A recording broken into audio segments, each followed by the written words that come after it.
So apparently scientists have built a diving suit for cockroaches and it really works. So how it works is that they attach tiny electrodes to the roach's brain and basically remote control it from afar and use its natural movements to kind of dictate where it goes. The problem was that you cannot have these roaches go close to water because any contact with water would just make the electrodes stop working and just render these roaches useless. So they built a 3D printed backpack that sits on the roach's back. Inside it, there is a sponge coated in a chemical that breaks down hydrogen peroxide and turns it into oxygen, which flows directly through four tubes that is connected to the roach's brain holes and is basically feeding it oxygen and keeping it alive underwater. Now, in testing, the roaches could survive underwater up to 3 hours, but without the diving suit, they could only do a few minutes max, and that is a huge jump. Now, the goal is to eventually send these insects into zones that are flooded or like collapsed buildings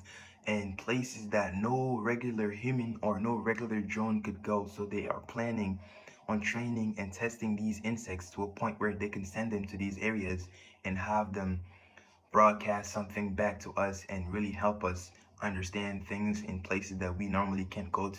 They also mentioned that this technology can work in low oxygen environments like space and stuff. So maybe one day we can have cockroach astronauts, who knows? But yeah, that's not completely out of the picture. So hey, one day we might actually have cockroach astronauts.